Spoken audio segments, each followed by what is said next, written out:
Hello everyone, greetings from PayTabs technical support team.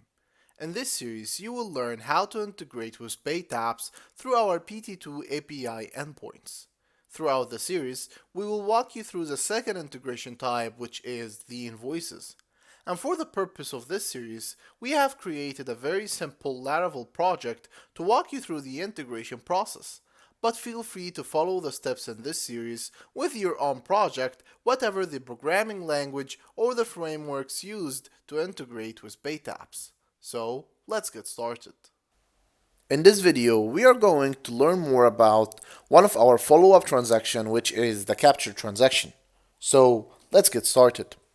The first thing you should know is that you can find the full documentation for this part inside PayTabs support portal under the article called the Invoices APIs Integration Manual. Now, from the integration manual, you can see that step 7 is dedicated to manage your transactions. And what we mean here is that you are going to manage or make a follow-up transaction to your already made transactions. So whenever you have a transaction that you want to refund it, or you have an invoice that you have already created and you want to cancel it, for example, this is the step that we are going to do this in.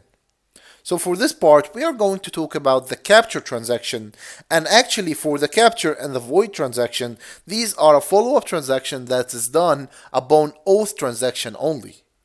And throughout this series, we used to use the sale transactions.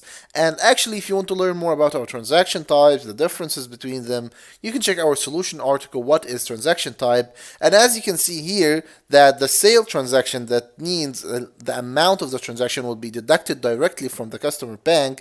As for the auth transaction, this means that the amount of this transaction will be deducted from the cardholder bank account, but it will be held, which is mean authorized, for a certain period time of days. This amount will remain at the cardholder bank. Now, the transaction that you need, or the next thing you need is to capture this transaction, or if you want to return it, you will have to void this transaction. And these are the two transactions we are talking about, that the capture and void are only done upon auth transactions. So, in order to do that, or in order to try out our capture transaction, as you can see over here, in order to try this out, we are going to first initiate an auth transaction. So if you remember, back in our code, we had here in a config file which we configured the transaction type. We are going to change this to auth. Save it out, and we are going to get back to our invoice page over here. Let's reload it, and let's initiate another invoice. I'm going to initiate it normally. I'm going to use one of my test cards, like that. And as you can see over here, once the transaction is done, you will see, let's get back to our callback to see that this transaction type, make sure it is auth. So now I'm sure that I have a transaction type of the type auth, and this transaction amount is 60. So now, if you want to gain this amount, which means you want to capture this amount, you will have to use our capture transaction API. This is a very simple API that take only, this is the capture transaction, yes, that take only the transaction reference and take only the amount. So you need to pass out the transaction reference, like you can see, and you need to pass out the normal required parameter, which is the card ID, card amount, card currency. But you need to notice something, that the card amount in this case is the amount that will be captured. So if you remember, we have here a transaction that we created of the amount 60. Now, let's say you don't want to capture the whole 60 amount. You just want to capture, like, let's say 50 Egyptian pound of this amount. So this is what you're going to do. You are going to pass the transaction reference, and in the current amount for this request, you will need to pass the 50 amount, and of course the same currency, and the only difference you need to make sure you have done that the transaction type will be capture. So simply, this is what we have created over here. We have created the capture request payload. It contains the transaction reference. We are going to take it from the front end of us.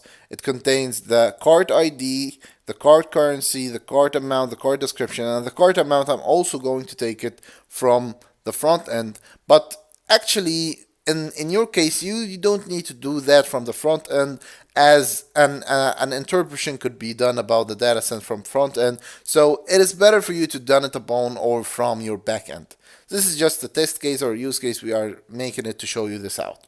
So right over here in my front end, you will see that I have created a very simple view. It takes the transaction reference, it takes the capture amount. Just going to reload it over here. That makes it make sure that everything's working around. I'm going to get back over here, get my transaction reference, and paste it over here. So as you remember, the first thing we need to make sure we have passed is the transaction reference. Now the next thing is the capture amount, and for this transaction I'm not going to capture the whole amount. I'm just going to capture 50% of it. So I'm going to take 30. I'm going to capture it right away, and as you can see, I have created a successful transaction. The payment result over here is authorized. Normally we can check all the details inside our callback response. You can see over here the transaction type is capture, the current amount is 30, and this is how you capture your amount. The amount is now captured at your side, it's in your account. This is all what you need to do to capture the amount. So now we can move to the next part.